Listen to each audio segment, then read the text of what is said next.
It's time for the Sports Blitz, the only live-streamed local sports show in Arkansas, with all the latest on the sports stories that matter to you.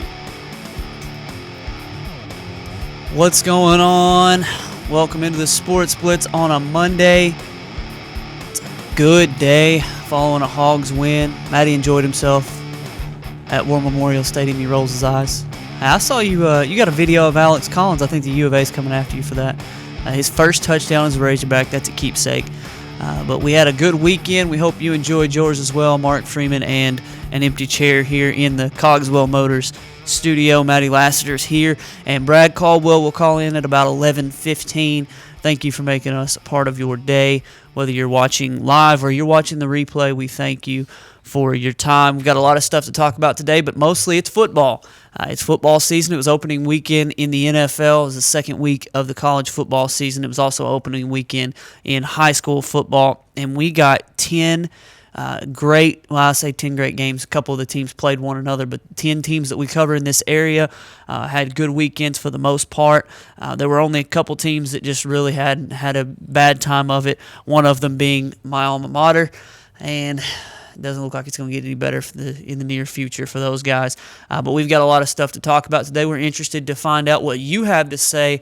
If you want to call in and talk any sports, do it between now and about 11:15 because Brad Caldwell is going to call in and tie up the line. But the number is 968-NEWS. It's 968-6397. If you can't get to the phone between now and then, but you still want to be a part of the show, you can go to facebook.com/sportsblitz. or facebook.com/RVLnews, and you can get in touch with us. If you ever want to email me any stats, pictures, or anything like that, mark@rivervalleyleader.com is the email. And I actually got a nice email, I guess it was last night, from an Atkins fan who, at the Rivals Cup, went out and got a nice picture of the Red Devils being awarded the Rivals Cup. It was a really, really good picture, and they sent it in. So if you want to do that, you're more than welcome to. We've got games of the week that we cover every single week, and we are looking forward to going and doing that again this week. Ryan Smith did a good job this Friday of covering the Pottsville-Heber Springs game. I actually thought it was going to be a much closer game than it was, and that's why I sent him to that one. I probably should have, now that we look back and see the scores, probably should have sent him to the Rivals Cup, Atkins-Dover. That ended up being a 48-35 game, just a shootout and a fun one, but hindsight's 2020. We'll do a better job this week of covering games. This week I will be at Clarksville. It is my 10-year reunion, and I will be on the field for, well, not on the field, I will, but that's because I'll be taking pictures for rivervalleyleader.com, but I'll also be there with my classmates celebrating our 10 years out of that Hades hole. No, I'm just joking. We love Clarksville. But Clarksville's playing Ozark. That's going to be a game that I'll be at Friday night. And then also Ryan Smith will be at a game as well. I feel like Russellville-Siloam Springs will probably be the game of the week. It's either that or no, it's got to be that one. Everybody else seems to be far away, and we'll cover some of these other teams later on when they have better games. So Russellville-Siloam Springs will be the game of the week. We've got a couple of things to take care of this week. Sometime between now and Friday, we're going to give away some more tickets. We've got Clarksville Panther tickets to the Ozark game Friday night. We've also got 2 tickets to right here. You can't really see it very well, but we appreciate Russellville High School for making up these cards for us. These are season tickets to the Russellville Cyclones football, all home games, free admission for 2 people. We've got 2 of those to give away by the end of the week. Since it's not just a one-game ticket, we're going to have to make this a little harder. So we're coming up with a trivia question. I'm going to ask somebody who will know a little bit about Russellville Cyclone history to come up with a poll question that is going to take some work, or not a poll question, a trivia question that's going to take some work for you to find out the answer to, and then whoever can get us that answer, we will give these away on Friday, and they'll be good for admission to home games all football season long. We've also got basketball tickets coming up during basketball season, so it's going to be a good time for giving away stuff this week. Lots of cool stuff going on, but let's take a look real quickly at our Peters Family Living local sports look. Mentioned the Russellville Cyclones. They got a big win Friday night, 43-28 against Morrilton on the road. Morrilton started out really, really fast, actually played very, very well in the first half. It was 21-16 at the half. Morrilton was actually up 14-0. And Russellville came back and was able to just shred them through the air and really shut down Morrilton's running game in the second half. And give Morrilton, though, a lot of credit. 5A school playing against a 6A school. They beat them a couple years ago, and last year it was 20-12 Cyclones. So the Cyclones kind of turned it around on Morrilton a little bit, and they outlasted them Friday night. But the Cyclones got a big one coming up this weekend, like we mentioned, against Siloam Springs. They tied Shiloh Christian 35-35. They kissed their sister this weekend because they don't, in non-conference games, they don't have overtime. So they tied, and that game ended that way. But Russellville will take on Siloam Springs at home in their home opener. That's going to be a fun one for the Cyclones and their fans. I look for another win for the Russellville Cyclones. Go to 2-0 early on in the season. Then we also had the Pottsville Apaches, who beat Heber Springs 57-28. That was our game of the week. Michael Perry with over 200 yards rushing in the first half. And the Pottsville Apaches just rolled up Heber 57-28. They've got Fountain Lake at home again this week. I wondered about that when I looked at the schedule, how they're playing both of these teams back-to-back at home, and they had a bunch of home games. And then I remember last year when it seemed like they were on the road every week. So it's the flip, the inverse of that, where they win all these places last year, and now those people have to return the favor this year. So the Apaches hosting Fountain Lake again Friday. Atkins beat Dover in the Rivals Cup 48-35. Congratulations. We got a couple pictures from that, and Jason Kilburn just sent me another one. It's a really cool shot of the Atkins players holding up the rival. I know that's the Dardanelle players holding up the Judges Cup, but we've got a picture from, and I'll put that on Facebook here in just a little bit. We got one of the Atkins players holding up the Rivals Cup, but congratulations to the Red Devils. Big win for you guys, beating Dover 48-35. This week, Atkins will be at Bigelow, and Dover will host Arkansas Baptist. They're going to try to get back on the right track. We mentioned the Judges Cup. Dardanelle beat Danville 42-0. It's a tough one for Danville. It was 33-0 last year. Now it's 75-0 over the last 2 years between Dardanelle and Danville. That gap's sort of widening there as Dardanelle's getting better in the 4A, and Danville's just not able to compete with the bigger faster school right now. A couple years ago, though, it was the complete opposite, where Danville had the upper hand, but Dardanelle is going in the right direction right now. Dardanelle travels to Mayflower this Friday night. Danville will be at Mineral Springs, so both of those teams will be on the road this week. Clarksville, my alma mater, got to take on a future Razorback in Ty Story. They lost 42-19. I asked a coach. Somebody asked me, they said, Ty Story wasn't playing Friday night. And I said, what? And they said, yeah, I was told he wasn't playing. So I asked the coach. I said, did Ty Story play last night? And he said it was either him or Peyton Manning. I don't know which one. 42-19. Ty Story and Charleston beat Clarksville. Now, the Panthers host Ozark on Friday night. I'm not sure that the kids, I think they do, but I'm not sure the kids understand the severity of this rivalry and how much we, and I can say that because I'm a Panther, just hate Ozark. I can't even really put it into words. You've got these rivals and Judges Cups where those schools just hate each other. Just picture that. It's that level for Clarksville Ozark, but the rivalry's been very one-sided in football the last few years, and I don't know that my classmates and I can cheer loud enough on Friday night for Clarksville to get the win against Ozark, but Ozark did get handled pretty good by Booneville last week. Maybe Clarksville can turn back the clock a little bit and go back and beat Ozark like they used to. I'm hoping so, at least, because Ozark's had our number the last few years. Also on the schedule from Friday night, Two Rivers beat Hector. Hector turned around after playing on Tuesday night and played again on Friday night, and they gave a valiant effort. They were ahead most of the night. Two Rivers came back to win 40-34. Still a very good game for Hector, who's a 2A school playing a 3A school, and a competitive one at that. Two Rivers is going to be traveling to Poen this Friday night, and Hector is hosting Hackett. So the Hector Wildcats looking to go to 2-1. The Two Rivers Gators looking to go to 2-0 on the young season. Congratulations to Two Rivers on the win there. Lamar. I was actually in Lamar Friday night for the fifth quarter there, and the Warriors, a 3A school, welcome in Gravett, and they take them down 35-14. That's a 3A school taking down a 4A school. That's a big deal. The Warriors were excited about that. I was in contact with some of those players, and they were just very, very excited. They still think that they've got a chance. Now, they've got to play Charleston and Atkins this year, and both of those teams are really good in conference. So they've got a tough schedule ahead of them, but they expect to make waves this year.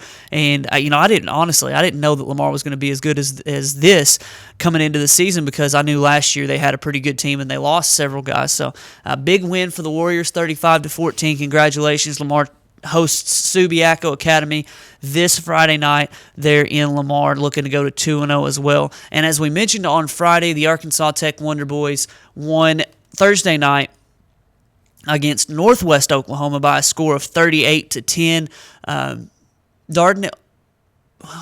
Former Dardanelle kicker Randy Velasquez. Maddie, do you know anything about him? Have you ever heard of him? He was a kicker a couple years ago for Dardanelle, and he could boom it. 60-plus yard field goals. They would try 50-yarders in games, and he would make more than his fair share there at Dardanelle. And here he is kicking for Northwest Oklahoma State. He opened the season with the field goal. He was the first point scorer for the Arkansas Tech Wonder Boys under new head coach Raymond Monica. So big congratulations to Randy and Arkansas Tech on winning that game. They also play not Thursday again. They play Saturday at Southwest Oklahoma. That's the home opener for the Wonder Boys. They'll be at Thone Stadium at Burkle Field. They'll kick off at 6 o'clock on Saturday against Southwest Oklahoma. They're playing directional Oklahomas to begin the year, and that's sort of the way it's going to go for them. They're going to open GAC play here pretty soon. GAC is going to be brutal with the Arkansas teams. I know that Henderson State scored 80 points this weekend, so it's going to be a tough road to hoe for the Wonder Boys, but they got off on the right track, 138-10 in their opener. So that's all the local sports we have for you today. We're going to go to break. We've got a poll question, though. I want your opinion on our Peters Family Living poll question. Do you think Alex Collins is going to take Jonathan Williams' starting job by the end of the year as starting running back for the Arkansas Razorbacks? We've got NFL news, college football news, and we'll get to the Hogs before the day's over. Brad Caldwell is joining us right after the break.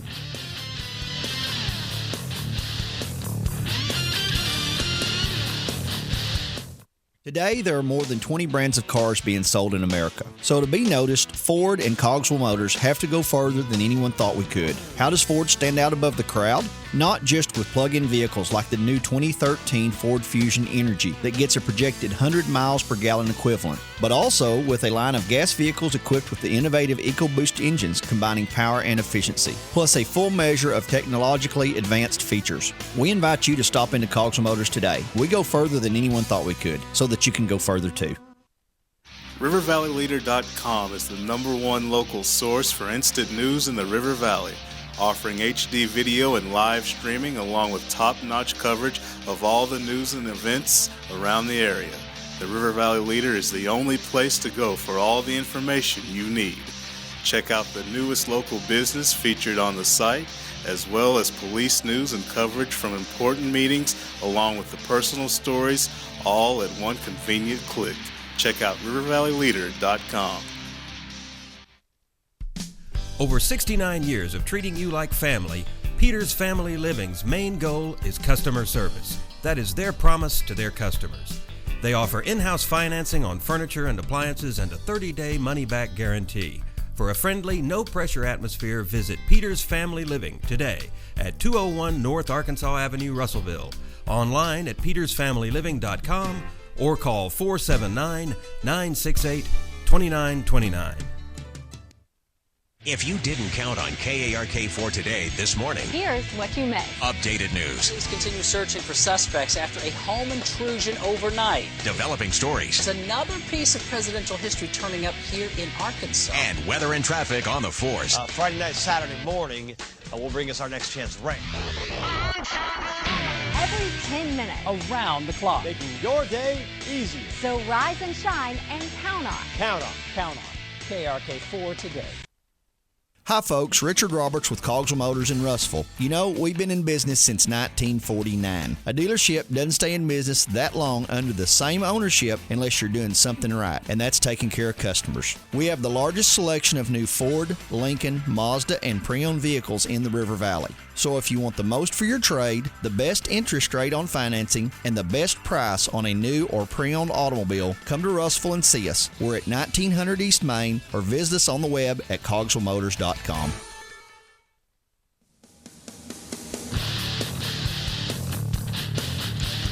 Welcome back to the Sports Blitz on a Monday. A jam-packed show full of football today. Hope you have enjoyed your weekend and hope you're ready for some Monday night football tonight. Did you see Carrie Underwood's new Sunday night football intro? She took over for Faith Hill and she did a pretty good job. I'm not going to lie though, I'm really partial to that Faith Hill rendition of the song, but I do like Carrie Underwood. And I prefer her just as a person and as a human being and a singer, but that version of the Sunday night football song, it's okay. I like the Faith Hill one better, but Monday Night Football tonight, the Philadelphia Eagles and Washington Redskins kick it off at 5:55. It's a doubleheader, though, and at 9:15, Houston travels to San Diego. I still think that Philadelphia's defense is bad enough that Washington's going to get a win tonight, and I feel like Houston is just going to run roughshod over San Diego tonight, but I'm looking forward to a big fantasy football night from Arian Foster, although it doesn't really matter because my teams are getting stroked in every league, it seems like. I've got Matt Schaub and Arian Foster going in one league. I don't have anybody from Philadelphia or Washington or San Diego, so I'm looking forward to that. I hope your fantasy teams aren't doing as bad as mine.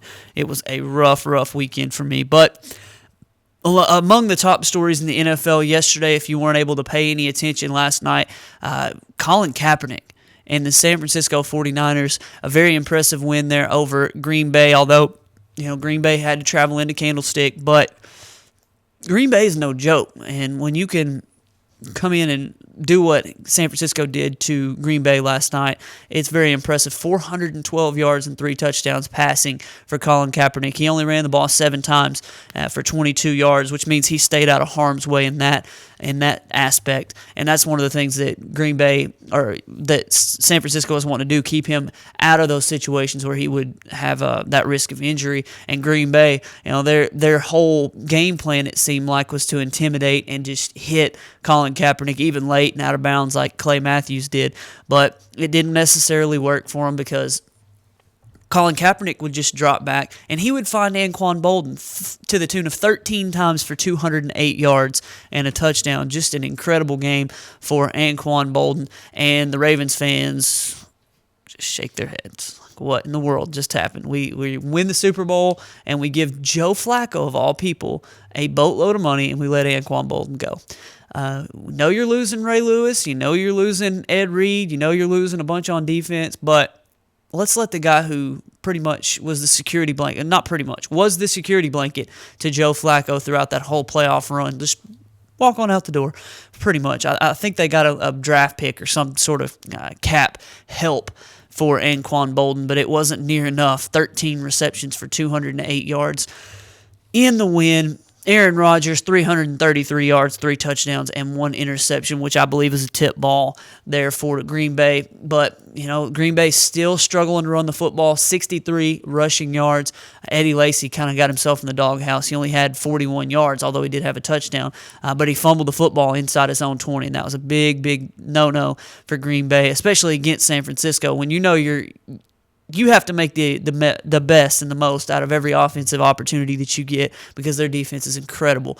And Green Bay was just not able to come back in the end. They had a chance for a Hail Mary at the end, and Aaron Rodgers is sort of sewn in, and he just has to flip it. And that was the last play. They didn't get to take a shot at the end zone, but it was a big game for San Francisco in the opener. A lot of people had Green Bay winning the Super Bowl. I actually want Green Bay to go. I'd like to see Green Bay and the Broncos in the Super Bowl just because I know my Cowboys aren't good enough to get there. And speaking of the Cowboys, 6 turnovers from the Giants, and the Dallas Cowboys just sneak away. First time they've ever won inside Jerry World against the New York Football Giants. It was just, to me, it was I was glad. I was just glad to get out of there with the win. I was texting a friend who's actually an Eagles fan, and he was telling me about how he felt sorry for knowing how many injuries the Eagles have undergone the last few years. He was talking about how sorry he felt for me about the way the Dallas Cowboys were not able to really just put the Giants away. It was a 36-31 final score, but Dallas barely takes advantage of those 6 turnovers and turns it into a win. So the Cowboys with Tony Romo and his sore ribs, I'm sure he's hurting today, barely get out alive against the Giants. It took an Eli Manning and I don't remember the running back's name, and that ought to tell you something, mishap to get Dallas in position to win the game, because it looked like the Giants were going to go down and score to win the game, and they throw a screen pass, and the running back just sticks his hand up and knocks it straight up in the air perfectly to Brandon Carr, who returns it for a touchdown. And it was just like, wow. Dallas was up 2 touchdowns. The Giants go down and score another one, can't get the onside kick. And if you didn't believe me when I said it in the first place, Dallas survived to win this game. I was impressed with very little from the game. I was impressed with the fact that the defense was able to force so many turnovers. A couple of them were on strips, and that's that was big to me, but I don't think that they can rely on that, because game in and game out, you're not going to be able to strip the running back 2 or 3 times. You're not going to have the bounces go your way on tip balls for interceptions. You're not going to have Eli Manning throwing 3 picks and 3 other fumbles. 2 fumbles and then 1 bounced off a return man, a blocker on a kickoff or a punt return. That just bounced straight to Dallas. So overall, I hate to say this, but the Giants looked like the better team last night. It's hard to say that when a team turns it over 6 times, but just from what I saw, it looked like the Giants just got struck with some bad luck. Eli Manning throws for 450 yards, and Victor Cruz 5 receptions for 118 yards. The Giants had 3 receivers over 100 yards last night. 3 of them. Victor Cruz 5 for 118. Hakeem Nicks 5 for 114, and Ruben Randall 5 for 101. If I see that stupid salsa dance one more time this year from Victor Cruz against my Dallas Cowboys, I'm going to be very upset. 3 touchdowns, and it seemed like they happened like that. Miles Austin, 10 catches for 72 yards for Dallas. Jason Witten was the big hero of the night, 8 catches for 70 yards, including 2 touchdowns. Des Bryant was really sort of shut down. He only had 4 for 22, and DeMarco Murray out of the backfield had 8 catches for 39 yards to go along with his 86 yards rushing.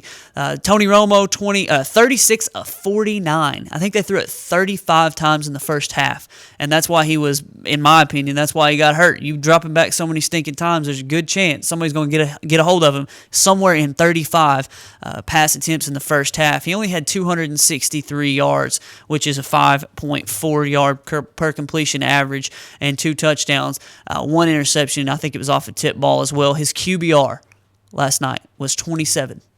That means 27% of the time he made the right play, really, because that QBR really averages in everything for quarterbacks. And Eli Manning's wasn't much better. He was 27.6. So it was just a bad night for football, Maddie, and it looked like those guys set the game back about 10 years. I was watching Twitter. People were like, this is terrible football. And I got there after about 2 or 3 turnovers because I was coming back from church, and it was just ugly already. I think it was 10-0 Dallas or something to that effect whenever I got there. No, it wasn't. It was 6-0, I think is what it was, or 6-3, excuse me. So Dallas just was able to hang on in that game. Also, New Orleans beat Atlanta. I had Atlanta winning that game, but can't overlook the home field advantage of the Superdome and Sean Payton being back in the fold there for the New Orleans Saints. And is that Brad finally on the line? Here we go. But anyway, I had Atlanta winning that game. I was kind of surprised, but not too much, that New Orleans, with the return of Sean Payton, was able to come out and get that win. I thought that the weapons that Atlanta had would be enough to win that game. Also, I found out yesterday that the Jacksonville Jaguars are all-time bad. They are terrible. And as we welcome in Brad Caldwell, we're talking about all the NFL stories of the weekend and what I found out. And, I talked about the Cowboys and how I felt like the Giants looked like the better team despite all those turnovers last night, and how the Jacksonville Jaguars are all-time bad. Brad, what did you find out from this weekend? Peyton Manning is the greatest quarterback on the planet right now.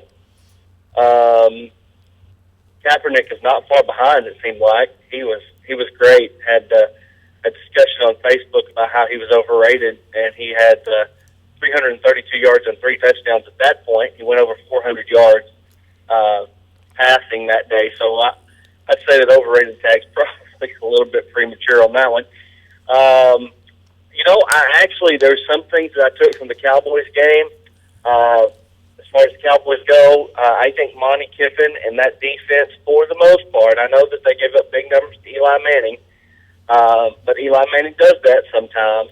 I thought for the most part they played a pretty good game. Now, they got hammered toward the end. He ended up going for 450, but it was late that he actually got it. In fact, I think he had 150 yards maybe in the first half, and but they were much more opportunistic on defense, which they only caused 16 turnovers last year. They've already got 6 this year, so I really like that. But on the same hand, you've got Tony Romo, and he still does the little things bad, and that's why the Cowboys probably won't be quite as good as they had hoped to be, even though Romo will put up some monstrous numbers this year before it's all said and done. Man. But he's a stat compiler more than he is anything else. I hate to say that. It hurts me to say that even, because I've always been a Romo fan for the most part, but he does not do the little things that you need to do to win championships. And as long as he's quarterback in Dallas, which he will be for the next 5 years at least, they're not going to win it. They're just not going to win it. They might make the playoffs this year. I think that they're better than they played last night. I think the Giants are better than they played last night, too. So it'll be interesting to see what happens to that NFC East. New Orleans is back. Atlanta is good. Carolina is good. Seattle is good. In fact, there's not even going to be enough spots in the playoffs for good NFC teams this year. And there's going to be too many for AFC teams. I was going to say there's going to be too many teams, or too many spots for good teams in the AFC, because there aren't going to be as many as there are spots. Yeah, it's going to be very interesting. The NFC is very, very stacked this year. You have to go back to the mid '90s to see how good the NFC, or how the NFC being as good as it is right now. I mean, there's just several teams that are just unbelievable. But the main thing is things that we think we learned in week 1, we'll probably look at in week 10 and say maybe we didn't learn what we thought we did, because things do change over a season, and they'll change. There'll be some teams that you think are not great, but they'll step up. I thought Kansas City looked pretty good for a team that struggled, and I know that Jacksonville's not very good, but Kansas City looked pretty good yesterday considering all the things that they've been through in the past couple years. So, other than that, we don't know a whole lot until, it really takes till about week 4 or 5, really, before you figure out, how this thing is doing and, who's going where and all of that. So, anyway, it was good to have the NFL back and have college football and high school football and all that. We're into full swing now. Yeah, definitely. All right, well, we got to hit a break. We're going to look at a couple other things, including one of our favorite subjects, Texas losing. Here in just a moment, we're going to take a break because we've got college football stuff to talk about. A&M Bama, big game of the week this Friday or this Saturday. Game day is going to be there. Alabama's going to put a whipping on A&M, and we'll talk about that and much more right after the break.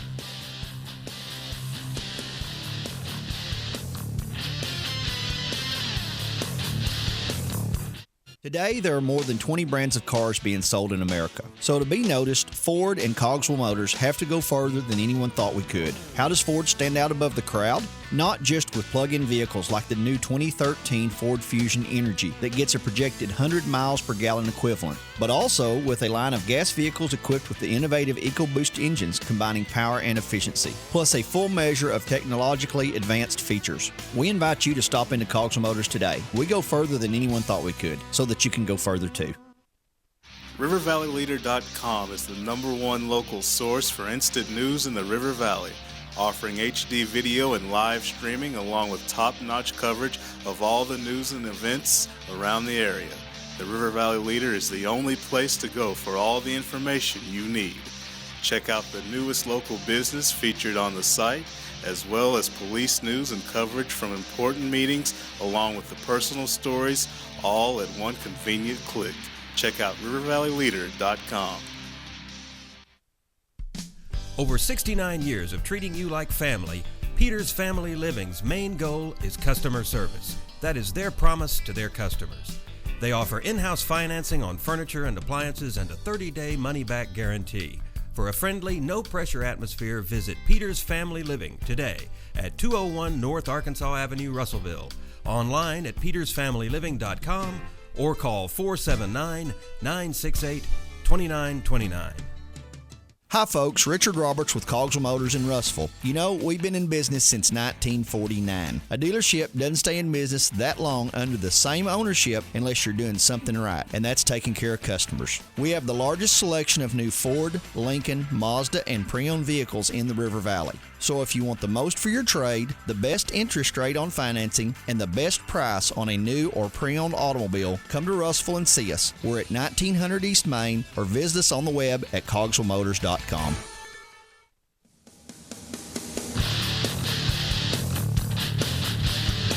We're going to talk momentarily about what didn't turn out to be the way we expected it. The Razorbacks in Samford on Saturday night.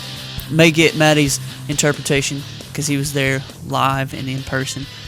But we'll get to that here in just a little bit. Before we do, we'll go look at the news and notes from around college football. Probably the biggest one, and I say that because I'm a huge anti-Texas guy.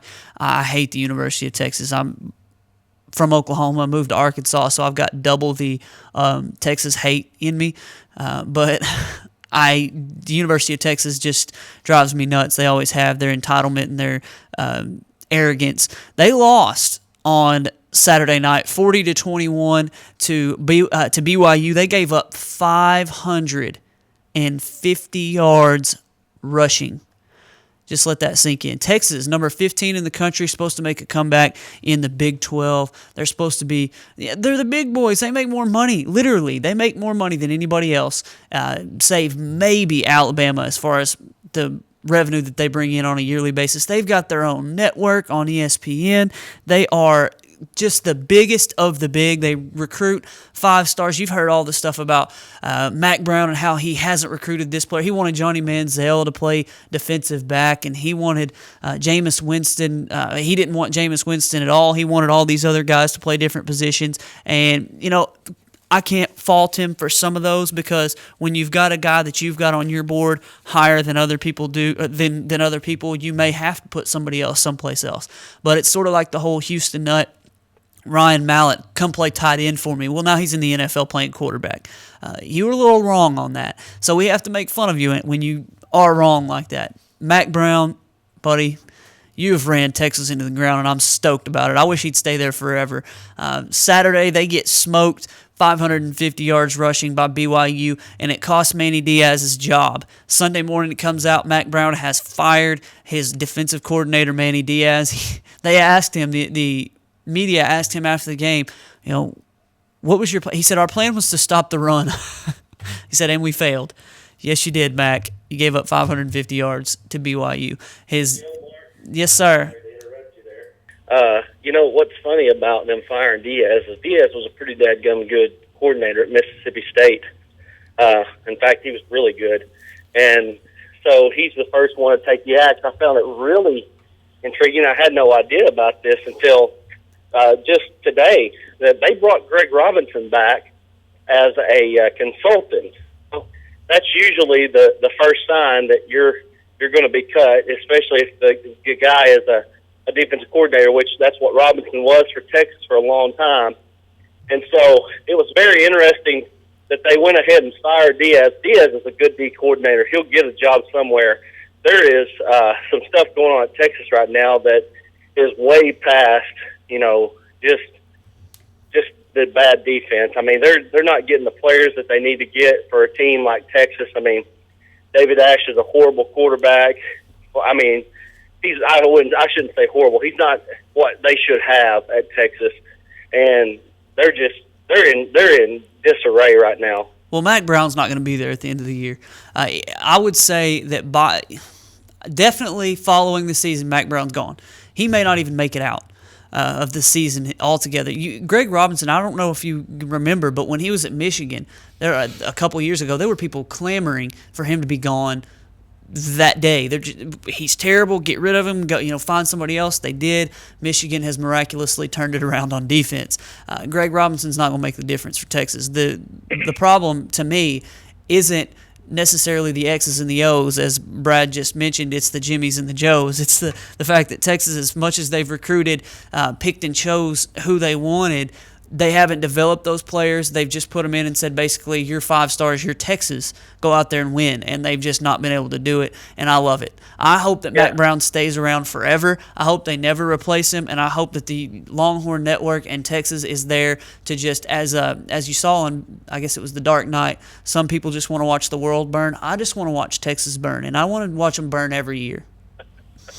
Well, that's probably not going to happen because they're going to get somebody that is just outstanding. The word is, I know that we've already talked about this, is that Nick Saban is a candidate. They want him, and they're willing to pay him at least $10 million a year. They could go all the way to 20 if they wanted to. So with Nick Saban, it's just going to be a choice in saying, do I want to come to Alabama, or do I want to leave Alabama? What a great thing that I've got going on here, or do I want to go make money for my grandkids and their kids? Because he could bump his price up to whatever they want or whatever he wants. I've heard that Texas is talking about maybe expanding the stadium to 120,000 people. And so, they can do whatever they want to. They've got more money than God, it seems like, and they're going to go after somebody, and he's going to be good, I guarantee you, and Texas will be back on the map. We saw this with Nolan Richardson a little bit when he was at Arkansas. A guy, it's hard to stay driven unless you're just a very special person like Nick Saban is, to be at a place for a very long time and continue the success that you've had, because it's just you just have to put so much into it, and human nature, at some point you're going to let up, you're going to take a rest. And I think that's what's happened with Mac. And the thing about their 5-star classes is this: if they offer a kid, they're automatically a 5-star. They don't. These recruiting services don't go into depth. They look and say, "Oh, Texas offered this kid. I'm going to go ahead and give him 5 stars." And even if they are that good, you're right in the fact that they're not developing talent, and that's something that Nick Saban is great at, taking a 5-star and developing him into an NFL talent. Because a 5-star really, when it comes out of high school, is still not good enough for the most part. Now, there's very few guys that come through there that are good enough, but most of them are not quite good enough yet. But with a little bit of development and a little bit of coaching, they are. And that's what Nick Saban does, and that's what Mack Brown has been lacking for a while, I think. Well, the question becomes then, Nick Saban's 61 years old. Do you want to go start over at Texas? And I say start over at Texas. The minute Nick Saban says, I want to go to Texas, he's going to be loaded up with too many 5-stars for him to handle. But the cupboard's fairly bare right there as far as having developed talent. It would be a couple-year process to get them where they are at Alabama. So would you want to do that, or would you rather if he wins a championship this year at Alabama, maybe he does just say, all right, it's getting too easy. And I know he wouldn't say that, and he may prefer the process. But it seems to me like Alabama would be the place to stay if you're Nick Saban. Right, Maddie? That's right. And what I was going to say is that I'm sick, so that's why I sound bad. That's first off. The type of guy that Nick Saban is, he may look at that as the challenge, thinking, I won at LSU. I came to Alabama and won big. I don't know what's going to happen, but he could very well win another one this year. It just depends on how things shake out. And if he does and Texas comes calling, he could say, I've won at 2 different schools dominant fashion. And Texas could be that next step to say, well, I'm going to go to a 3rd. And I'm pretty confident if he went to Texas, he would win a championship. Because like you said, he would get whoever he wants, even more so than in Alabama, I think. Just because of the pool is bigger. Now, Alabama is Alabama, and it's in the SEC, and so it's hard to say how it's going to be different. But still, it would be a huge deal, and I think maybe that would factor. That could be the only thing that could factor in with him, with the type of guy he is. That I want to win at a 3rd school. Yeah, because he's set. He is God in Alabama. Oh yeah, and he could name his price there, and he could get it. So Brad, I don't know if you'll agree with me, but I think you might. I'd say if Nick Saban wanted to go to Texas, good riddance. I'll pack your van for you because you get out of the SEC and Arkansas would be in a lot better shape. Although if he went to Texas and had the resources that he had there may not be national championships to win for the next however long he's there because he could stack it up pretty quickly and they would be tough to beat. Yeah, there's no doubt about that. I mean, he's a guy that wherever he's at, he's going to have success. I mean, imagine had he stayed at LSU. I mean, he had that thing rocking and rolling, and it was on the tipping point of being what Alabama is plus some. The one thing that I look at is if Texas comes through and they say, all right, we'll give you $10 million, I guarantee you Alabama can come up with close to it, if not 10. So are they going to go all the way up to $15 million? Are they going to go up to $20 million? I mean, they could do some sort of astronomical thing. I think in the end, it's probably not going to matter. He's probably not going to go. I think that the only place that Nick Saban has a place to go to right now is the NFL. I think he wants to try to have success there one time. And really, the whole Miami Dolphins thing, I thought he was doing a fine job there. I mean, his first season was 7-9. The next season wasn't as good, but he could have stayed there, and I think he would have done well there. I think he's got one more shot in the NFL if he does anything. But like you said, he's 61 years old. I mean, well, how much more can you want? I mean, a person, I don't know what kind of lifestyle the man lives. I'm sure it's a good one. I don't know. I mean, what's the difference in making $8 million and $15 million? I mean, that's a lot of money. It's almost double, actually. But well, I realize that. I'm just playing. I know. What can you not do with $8 million that you can do with $15 million? I mean, if you're living, and I guess that's coming from an old Arkansas boy who has no idea what I'm talking about when it comes to that kind of money. But I mean, what can you do with that money that you can't do with 8? You could buy so many jerseys to wear to games with that amount of money. You could actually I understand what you're saying, and he could set up his grandkids. But to me, Nick Saban, like you said, I've heard more than one person say that he wants that challenge of winning the NFL. He's never really been successful at that, and that's probably going to itch at him from now on. Just knowing the kind of guy he is and how he's eating his oatmeal cream pies every single day. He's doing the exact same routine, and he's won.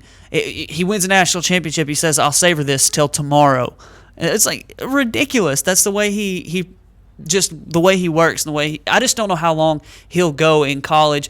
And the thing is, Maddie brought to light the word that I think Nick Saban likes, and I know this is going to make a lot of people mad, but Nick Saban in college football is a GOD. When you go to the NFL, you're not. The matter of fact, half the time they won't even listen to you.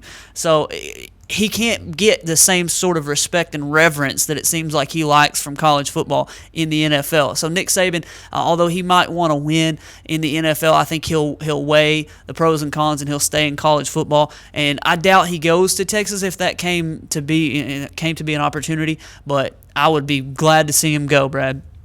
Oh, there's no doubt. I mean, I'll go pack his bags for him because right now, until Nick Saban leaves, I just don't see anybody that can match up with him. I know Les Miles, he's not going to be able to do it on a day-to-day basis. I don't think Kevin Sumlin's going to be able to. He'll be in the pros next year. What's that?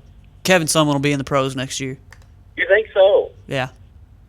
I don't know. I think that a lot of this hurry up, no huddle stuff, we'll see how Chip Kelly does this year and see what the Eagles do. If they are successful in what they do, then yeah, you're going to see an influx of that stuff coming into the NFL. I mean, I agree with you, but we'll see if he's ultra successful. I think just having Michael Vick as his quarterback probably is a strike against him, but we'll see. But anyway, I look down the lineup, the SEC coaches, and I think who's going to be able to beat him, and I don't know. I mean, will Bielema be able to do it down the road? I don't know. I mean, he had some great success there at Wisconsin, but at the same time, he was only 1-6 against Ohio State. I don't know. I don't know if he can do it or not. I mean, it just looks to me like until Saban leaves, he's the guy. They're going to win, 12, 13 games a year, and be in the thick of things every time until he decides to leave. Yeah, I'll just say it now. Kevin Sumlin, unless something crazy happens, he sort of sees the Johnny Manziel writing on the wall. It's not going to get any better than Johnny Manziel, especially after he goes pro. And he'll cash in on an opportunity. And I can see a couple jobs right now that might be possible for him come up next year. I could see him going to one of a couple different places. Carolina, because I feel like Ron Rivera, they've turned it around a little bit, and they're a little better now than they were expected to be. But I could see him going there, and then the New York Jets. I could see either one of those jobs, because Rex Ryan's going bye-bye after this year. I could see him going to any one of those two places. I think the Jacksonville Jaguars will probably have a new staff next year, but I would stay away from that like the plague. If I were an NFL head coach or any other coach, I wouldn't want to go there. If I were a player, I'd never want to play there. Please don't draft me. If I ever put my name in the hat, and even though I'm terrible at football, I wouldn't want to go to Jacksonville at that point, the way they've gone. We've got plenty of stuff left in the final segment of the Sports Blitz. Stay with us.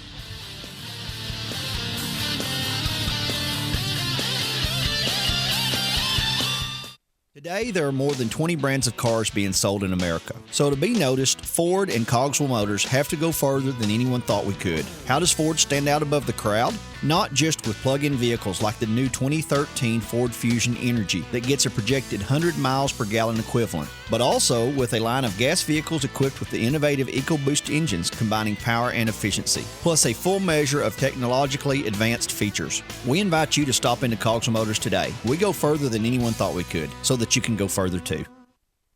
RiverValleyLeader.com is the #1 local source for instant news in the River Valley, offering HD video and live streaming along with top-notch coverage of all the news and events around the area.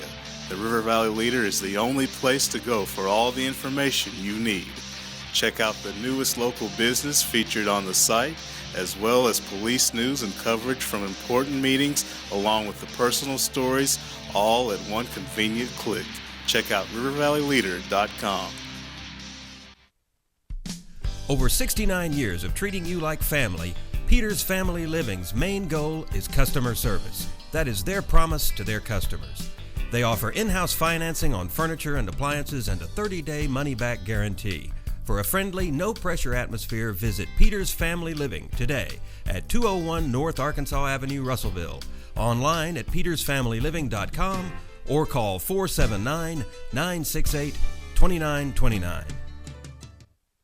If you didn't count on KARK4 today this morning, Here's what you missed. updated news, Police continue searching for suspects after a home intrusion overnight. developing stories, It's another piece of presidential history turning up here in Arkansas. and weather and traffic on the force. Friday night, Saturday morning will bring us our next chance rain. Every 10 minutes. Around the clock. Making your day easier. So rise and shine and count on. Count on. Count on KRK4 today.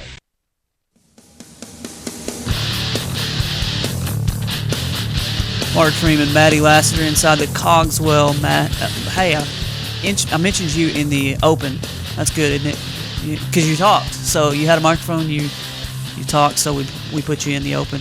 Inside the Cogswell Motors studios, Brad Caldwell is on the line. College football is on the list of topics to talk about. We talked about Mack Brown. He's going to be gone from Texas here pretty soon. We were wondering if Nick Saban was going to take his spot. I hope he does. But then the other games of the week that we haven't got to yet, you've got South Carolina, who fell to Georgia. I called that one. I was hoping that Georgia would be able to take care of that one at home, and they did. Miami beat Florida. Brad called that one. Said if they got 3 touchdowns, they'd win the game. They scored 21 points. They won the game. Congratulations on that one. And then Michigan got Notre Dame, which I would have predicted that one as well. Devin Gardner looks like a baller at quarterback there, wearing 89 or not 98 or whatever it was there for Michigan. But Michigan beats the Golden Domers. Brad, what'd you think about those games this week? Basically what we expected. We went 3 for 3. We were in agreement in all of them there. I do want to hang my hat on the Miami-Florida one because I did say 3 touchdowns wins the game. They got 21 points and they won the ball game because Florida is just inept offensively. And Will Muschamp is the exact opposite of Bobby Petrino. Bobby Petrino did not develop a defense at Arkansas. Will Muschamp obviously cannot develop an offense at Florida, and he's just not going to be as successful there as some of the other coaches that have come through there because he can't coach both sides of the ball. You look at the best Florida teams throughout the years, and they've been predicated on both. Very strong offense. That's what Florida's been known for. But they've always had a great defense when they've had great teams. And right now, Florida's offense is horrible. Their quarterback play is dreadful, and I just don't see them being I don't see them being a player in the East. Right now, I think as long as the schedule does not trip up Georgia, they'll win the East. But, you know, they do have LSU. I think, do they have Alabama as well? I can't remember. No, they have a tougher schedule than what the other SEC East opponents have there. But still, at the same time, they hold a one-game lead already on South Carolina, and they're going to beat Florida, in my opinion, so I think they're going to win the East. And then that Michigan-Notre Dame game, man, it's just basically what I expected. I mean, it was just that Notre Dame couldn't stop Michigan. Michigan really couldn't stop Notre Dame, but in the end, Michigan was able to pull out the win. Well, you mentioned Bobby Petrino. 5 turnovers in 6 plays for Western Kentucky against Tennessee. They fall 52-20. And the other game that we're going to get to this week, we'll probably try to get to it a little bit more on Wednesday, is the game of the week, Alabama A&M. I've predicted at least a 34-17, a 17-point spread for Alabama in that game. Having a week off to prepare for Johnny football, and the fact that A&M beat Alabama last year, and they've got their fight song blaring in the weight room, and they've got their logos on their weight machines, and they're just going crazy at it at Alabama. They're going to put a hurting on A&M this week, and I'm looking forward to it, to be honest with you. So we'll preview that game a little bit more coming up this week, but we got to get some hogs. We've got about 8 minutes left. The Razorbacks beat Samford 31-21. Got the fight song going there. We didn't hear that very many times on Saturday. Maddie got to be there to watch Alex Collins go 24 rushes for 172 yards, including his first Razorback touchdown and a pitiful 15-yard celebration penalty when he did nothing but stand by the stands. Also, Jonathan Williams, another 100-yard game for him, 17 rushes for 126 yards and a touchdown. He really wasn't in the Alex Collins position because he fumbled. Alex Collins got more carries than he did because Jonathan Williams fumbled, and Alex Collins came in and scooped up those carries. Brandon Allen, 9 of 17 for 125 yards and 2 touchdowns. He's got 5 touchdowns and no picks on the year. Most of those passes completed have been, I say most, the majority of the receptions have been made by Javonte Herndon, 5 catches for 70 yards and a touchdown. Brad, what were your thoughts about the Razorbacks on Saturday? Well, it seemed like they fell asleep in the middle of the game. I felt like that the play calling got way too conservative there. Arkansas, I hope that they're showing vanilla offense right now because at this point, I mean, of course, I know that the wide receivers are just not there right now, and they may not ever be at least this year. But, man, I tell you what, they're able to impose their will when they need to. But at the same time, will they be able to do that against the bigger teams like Florida, like South Carolina, Texas A&M even, although A&M gave up 274 yards rushing to Sam Houston State last week. So that's something to look at in the Alabama game as well as the Arkansas game. But will they be able to impose their will like they have been on these smaller teams? Stanford was a little better than I thought that they were going to be, but at the same time, Arkansas shot themselves in the foot time after time and really started feeling like that Louisiana-Monroe game.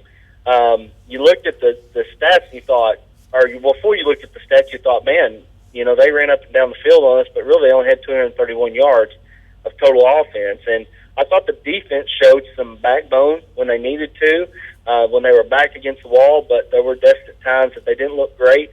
All in all, it wasn't a good game, and something that, we were predicting that on Friday that it was going to be a pick-your-score.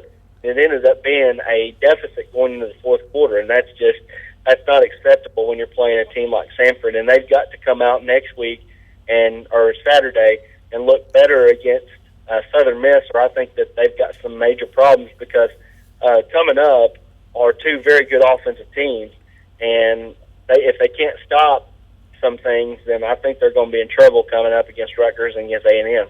Yeah, my takeaways from the games, Alex Collins He's so good. I asked today's Peters Family Living poll question, will Alex Collins take Jonathan Williams' starting job by the end of the year? Ryan Martin answered, and he said, I think that Collins will start before the season is over, but it really won't change things. Both of those guys run so hard that they're going to need each other to stay fresh throughout the game.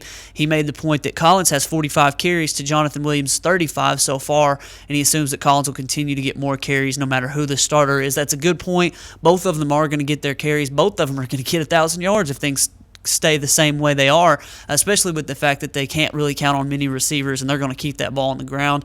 My questions are, like Brad said, can you impose your will on other teams? Samford and Louisiana Lafayette's one thing, and if you're able to run for, two guys for over 100 yards against those guys, well, show me when you do it against, an SEC team. And there are only a few SEC teams that I feel like that they're just going to get stonewalled against, so please don't take that the wrong way. But I want to see them do that in 2 weeks against Rutgers to give me a little bit of hope, and I want to see them run all over Texas A&M after what I saw from those guys this last couple weekends. But as Brad mentioned, Rutgers won 38-0 this week against Norfolk State. Arkansas plays them in 2 weeks. And Southern Miss got beat 56-13 by Nebraska. So you're going to get another win this weekend, most likely. I want to start prefacing everything I say with most likely because I went all over the place last week saying it's a name that score game and Arkansas wins 31-21. I was disappointed in a lot of the stuff that I saw this week. And Brad, you made a point that they may have been vanilla on purpose, and that was probably the game plan. Well, look, you're going to beat a team, as bad as you want to in their minds. I'm sure they think that. Let's not show everything. But then in the third quarter, when you're down 21-17 going into the fourth, you think, man, we better step things up. The offensive line and the running backs do that. They don't throw the ball. If I'm not mistaken, they didn't throw the ball once in the fourth quarter, did they? No, they did not. They were able to run right over Stanford in the fourth quarter. They were able to wear them down. They were able to get the victory. But, when you move forward, Mark, they're going to have to be more effective in the passing game. And, I don't know if that's going to be possible this year. I mean, Javonte Herndon is a guy that if you look at him, he's probably a number 2 or a number 3 for anybody else, and right now he's all Arkansas has. Horton has been a complete and utter disappointment his whole career, and he ain't doing any better right now. He's getting the opportunity to play now. He's got 2 catches in 2 games. He's got to be able to make himself open more.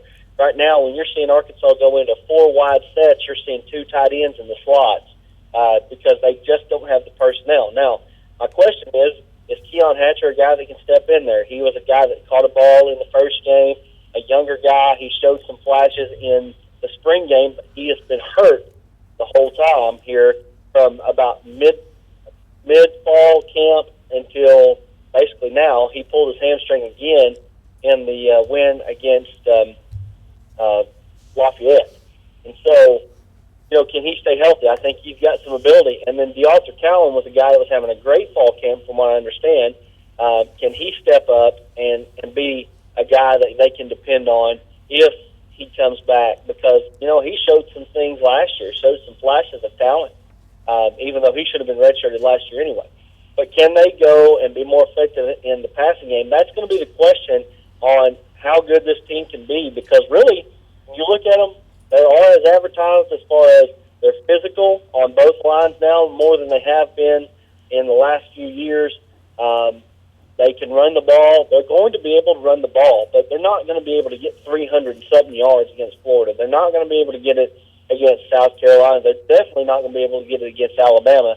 So are they going to be able to play action off the run and throw the ball downfield a little bit to keep defenses honest? Because, Samford we were running against a 9 box every time, and they were able to get yardage. They won't be able to do that against SEC foes. No, you go to Florida and you watch Florida play. I think Duke Johnson had like 60 or 70 yards, and he's really, really good for Miami.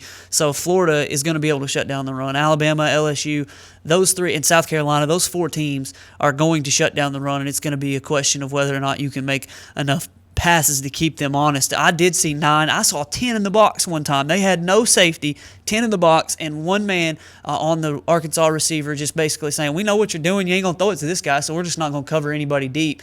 And just made them, Arkansas ran it anyway. But I feel like you said, they're going to have to find a way to for the offense to continue to get better, and because I feel like the only chance that Arkansas has to compete against some of these better teams is to dominate the time of possession, make zero mistakes, and to give the other team fewer opportunities on offense. That was Brett Bielema's whole plan, and eventually whenever things get rolling, not only will he be able to dominate the time of possession, but he'll be able to put points on the board and put teams in a bad situation. So this year, rather than going and saying, we're going to score 30-plus points on you, Alabama, we're going to come out there and say, we're going to hold the ball for 45 minutes on you, Alabama. That's going to be the goal. So, I feel like Brett Bielema has got his work cut out for him, like you said, this year. But I do like what he's doing as far as time of possession and things like that. I just wonder about doing it against good teams. Yeah, I agree with you. Another question I have real quick is how he and Chaney are going to be able to coexist, because I'm seeing right now that the offense that Arkansas is running right now is nothing close to what they ran at Tennessee last year.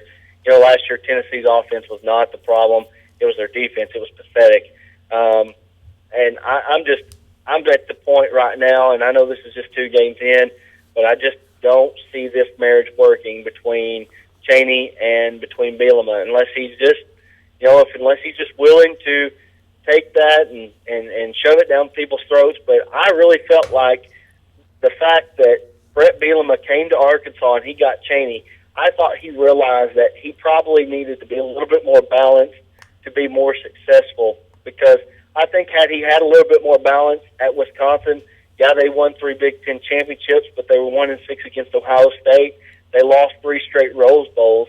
I thought maybe it was something in him that realized I've got to be able to be more effective in the passing game. I've got to get more difference makers on the outside. At this point, right now, 2 games in, and it's definitely not time to make any judgments, I don't believe that that's the case. I believe that Arkansas is doing everything that Wisconsin did, and, you're going to win a lot of ball games, but can you beat the big boys? And that's going to be the question going forward. Right now, this year, can Arkansas make a bowl game? That's the question people need to be asking, and if he can do that, then it's a successful season. Oh, yeah, you're totally right. I'm one to reserve judgment until you see against the big boys if they open up the playbook a little bit, because I know that they're running this vanilla stuff just trying to make sure they don't show too much, knowing that they don't have too many bullets in the gun, so to speak, this year. They're wanting to hold back everything they've got until they play a good team. So I'll reserve judgment until at least after the Rutgers game. Now, if you lose to Rutgers and you still are just trying to run it every down and not open it up at all, I'll be right there with you, and I'll be a little more upset than I even am now. There were times in the game Saturday, I'll be honest, where I was just like, this sucks. Come on. Open it up a little bit. I'm one who likes the passing game, so I want to see a little bit more of a wide-open attack. And I thought, like you said, I thought that they were going to do a little bit more of that with Jim Chaney at the offensive helm there. All right, Brad, we've run out of time. You going to be able to talk with us Wednesday? Most likely, I will, yes. Sweet. All right, well, that's Brad Caldwell. Thank you for calling in today, Brad. Thanks. That's all the time we've got for today. Thank you for joining us on the Sports Blitz. We'll have more on Wednesday. We're going to give away a couple tickets to Russellville Cyclones football. We're going to give away some Clarksville Panthers football tickets as well. Plenty of stuff on the show Wednesday. We hope you'll take time to join us 11 to noon. You can call us anytime during the show, 968-NEWS. That's 968-6397. But we appreciate you joining us today. For Maddie Lassiter and Brad Caldwell, I'm Mark Freeman. So long. We'll see you at 11 o'clock on Wednesday.